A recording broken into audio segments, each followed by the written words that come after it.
going to have a look at here is your role as head of sales. So when you look at You Proprietary Limited, and those of you who've watched other videos, you know You Proprietary Limited just really refers to you. There's a role that's very, very important to make things happen, and that is the role of sales. We've looked at, in the other roles, how to become the best version of yourself by knowing your personal values, knowing your vision for your life. So what's your version of Mantastic life, Tommy? And we set some clear goals. We've had a look at how to get your finances in order with the Chief Financial Officer role. We've had a look at. We've also had a look at how to get great people around you, the human resources. Human resources, so how to have a great circle of influence. Then we really dug in and we said, well, how do we achieve these things? Through putting together a personal development or a product, what we call product development plan and strategy, and improving your own man brand, which is the person you are. So you end up with this great product, which then you market. So you market personally and professionally, where you're saying, hey, I'm looking for this new job, or hey, I'm looking at meeting these new people, but now it's time to sell. So how do you get people to say, not just get to know you, but say, yes, I'll buy that, I like it, I like that person. And that's really the role of the head of sales, is convert not the just hard the head work and the body. Yeah, you just don't want to be a head. You want a body, arms and legs, be a full sales guy, So as a full, otherwise you're like decapitated. As a full sales guy, your role is to convert the hard work that the marketing team has been doing when they're letting people know that you exist. And to do that, we've got 3 key ingredients that we want to share with the guys, Benny, how they can become great in the role of head of sales. Yeah, just get the ingredients and put them into the recipe. So we're going to take you through that. Okay, so key ingredient number 1 to be great at selling is you have to believe in your product. You need to be passionate about your product. The best salespeople, like out in business, they love their product, they know their product. And for you to sell yourself in a professional sense and a personal sense, you need to believe in you and what you're about. And that comes about by knowing who you are. So what are your personal values? What do you stand for? So what do you believe in? What's your vision? What are your goals? And then being able to share that. So that gives you a positive energy, a spring in your step. People who know what they're about, and that makes them attractive to others. Like people want to hang out with that guy. People want to hang out with that guy. The kind of person who lights up the room when they walk into it, not when they walk out of it. So number 1 is to be passionate. And one of the points we're going to go into, so the next point is? Well, the next point is to be a great communicator, or a commander of communication. A commander of communication. And just before Tommy goes through that, I'm just going to share with you a little link between being passionate about you and having that energy, and it's something called interpersonal communication and something called intrapersonal communication. So interpersonal communication is your ability to chat with other people. And some people naturally are good at that. They have what we call a talent, but everyone can develop the skill. It just means you can walk into a room, you don't know anyone, but you're able and comfortable to go and strike up conversations with people. You can sort of read into body language a little bit. So that's interpersonal communication. But what's really important as far as having great energy about yourself is what we call intrapersonal communication. And that's why knowing your values and your visions and having that positive self-talk is important. And intrapersonal communication is your ability of self-talk and awareness of self-talk. So you're not telling yourself you're a loser, you're not telling yourself you're a muppet, you're saying, oh, you're a good bloke, you're a Mantastic kind of fellow, you've got this covered. That's intrapersonal intelligence. So to become a great communicator with others, you first need to become a great communicator with yourself. Okay, but hey, let's have a look at how to become a great communicator with others once you've got that first part. Well, that sort of leads on there, Benny, because being a great communicator or commander of communication, we've got 3 little key tips for that as well. With the first one being to ask questions rather than just blabber or vomit on people. Yeah, well, most people think being a great communicator is they can talk. Me. And we all know that person that sits down and they never shut up, and you're trying to run away, and the conversation adds no value to your life. So key point number 1 for that is to ask questions and then listen. Yeah, it's not good for your man brand. We call that type of person the optometrist. An optometrist, as you may be aware, is an eye specialist. All they do is talk about themselves. You leave a conversation and it hasn't really been a conversation, it's been more of an irrigation where they've talked all over you. So key point number 1 to be a commander of communication is ask more questions and talk less. Number 2? Well, number 2 is to not be the guy who shares their problems. No one wants to hang out with that person. And again, with that, it means that you don't just go and vomit information on people or be negative, or it's just going to detract people away from your man brand and they have a negative experience. And an example of that would be, let's say you're not feeling the best. You know, let's say you had a rough night's sleep and you go to work the next day and someone says, "How you going today?" And you go, "Oh, I had a shitty night's sleep. Oh, I've got a bit of a headache." That's an example of what not to do. Okay? That's sharing your problems with people who aren't a solution to it. Sure, you know, if you've got a problem and you're unwell, if you have to, go to the doctor. Share it with them, but don't share it with everyone at work and you know, infect the place with your negativity.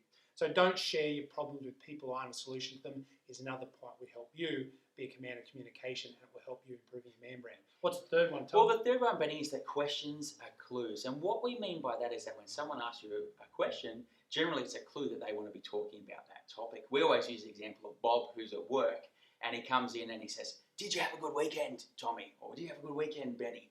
And what that means is Bob's had an ecstatic weekend. It's been great. And you being a commander of communication, rather than go, "Oh, you had a great weekend," and sharing about you, you'd go, "I had a great weekend, Bob. Tell me about your weekend." And then Bob's going to share all about that. Yeah, and Bob gets to relive it. So Bob says, "Did you have a great..." Oh, sorry. Bob comes in and goes, "How was your weekend?" You know, his hands are up, his face is open. Obviously, if you look at the physiology there, Bob's excited. Now, if you hadn't watched this video, you might go, "Oh yeah, I had a great weekend. You know, went out and, you know, met 2 strippers. They were awesome, and, you know, had a great time. You know, whatever." Have a great communicator, catches and throws back. We call that question tennis. So what they'll actually do is you'll go, "Oh yeah, my weekend was pretty good, Bob. So what was the highlight of yours?" See, there comes the question back. You've caught it, and you're throwing it back, and then Bob gets to relive his weekend. It could be something simple like someone comments on the weather and go, "Wow, it's hot." And you go, "Yeah, it is pretty hot today." And they go, "So, I remember the last time I was this humid was like when I was in South America." So someone's made a comment there. We call that a thread. So questions are clues and comments are threads, which you can then use to develop your interpersonal communication. And what that does is it helps you build relationships with other people that previously you would have missed out on those opportunities. And remember, life is a series of relationships. And by building more relationships, personally and professionally, you can magnify the human experience. And now that the guys know this, Benny, they can look out for the clues. Look for the clues, look for the threads. Okay, so ingredient number 1, be passionate. And that starts with knowing your values and your vision, all that stuff, being a great interpersonal communicator before you become a great, an intrapersonal communicator before you become a great interpersonal communicator. Number 2 is become a commander of communication. We gave you some tips there. Tommy, you want to run us through the third point? Well, the third point, Benny, is to understand it's a little system, and we call it the 8 steps of selling to getting what you want. So the first step of that is prospecting and marketing. And that means that you're out there, you're looking, you're prospecting, whether it's for a new job or for a lady or for, you know, a tennis club that you're going to join. But step 1 is prospecting and marketing. Yeah. Putting yourself out there. Yeah. Remember, the definition of marketing is letting people know you exist and what you have to offer. So you have to do that. Number 2 is initial contact, meaning great presentation, smile, positive attitude. Ask more questions like we just talked about. Present yourself well in line with your man brand. Have fresh breath. Do your hair, all that kind of stuff. So making sure you have great initial contact, because as you probably heard, you don't get a second chance to make a first impression. And it takes an individual about 2 to 5 seconds to do a quick up and down on you and then make an assumption of you. Whether that's wrong or right, it's just the way it is, so accept it. Step 3 is qualification, and that basically means that what the person that you're there with qualifies for what you're looking for. So for me, if I'm interviewing someone for my gym team, it means that they meet the standards and the values and the vision of the company. If you're looking for a lady, making sure she qualifies for what it is that you're after. So basically making sure that that person qualifies for what you're after. Which goes back to knowing what your goals are and what you're looking for in a lady or what you're looking for in a job. Or if you're in business and you're looking for someone to help you with a service for your business. I know we've had that where we've looked for people to help us with websites or people to help us with graphic design, knowing what you're after, what your budget is and all those kind of things. So it sort of leads into that as well. Then we've got presenting your product, which pretty means like goes, well, here it is. Do you like it? So that's a nice simple one. And obviously having great initial contact will help with that. Now, step 5 is to ask for the sale. So in the example of you've met the lady, you've qualified her, you presented your product, well, you don't just stand there and you say, "Hey, would you like to come on a date with me?"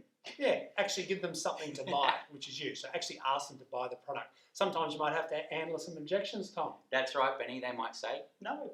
They might say no. Or I'm not really that interested, or maybe later, or can you call me later? Yeah, so what could you do in that situation? Well, you could overcome the objection. For example, if the lady, for instance, she had a boyfriend, you would say, well, if you didn't have a boyfriend, would you come on a date with me? Yeah, sure. It's like, great, let's go. So being able to overcome objections, but once again, the way to do that is being very passionate about your product and being a great communicator. So that's why this is the third point, not the first point, because it flows on from being great at the other two. Then we have our close the sale and start the relationship. In the example of meeting the fine lady, now you've actually closed the sale, so you've got on the date, things are going well. Now you can start, as long as everything goes well and you've delivered on your promises, you're a good bloke, which is a man, in Australia we say bloke. Now you get the opportunity to go on further dates, and that allows you to build the relationship up. That's right. And the last step in the 8 steps of selling is to ask for referrals. Yeah. For example, if you've just moved to a new town and you've been out following the 8 steps of selling to meet new people, it's, hey, do you have any friends that are like you? Hanging out, because people tend to hang out with people who are like them anyhow. And with the example of the lady that you're dating, you might say, hey, things are going really well. I think things are going great in the bedroom. Do you have any friends you'd like to invite along? You might. Yeah, why not? And ask for a referral. Could be on your goals list in a Mantastic life. And if you get an objection for that one, you may have had the product development and branding to learn martial arts and run really fast, so you're going to be okay anyhow. Well, you might also find that now you have to go back and prospect and marketing because she's not very happy with you and now you're single again. Anyway, there you go. There's the ingredients, the 3 key ingredients. Be passionate about your product, which is you. Become a commander of communication and know the 8 steps of selling. Follow them in sequence in your personal and professional relationships and pursuits, which tie into you designing your very own version of a Mantastic life. Look forward to seeing how you go with that. We'll chat to you soon. Bye for now. Bye.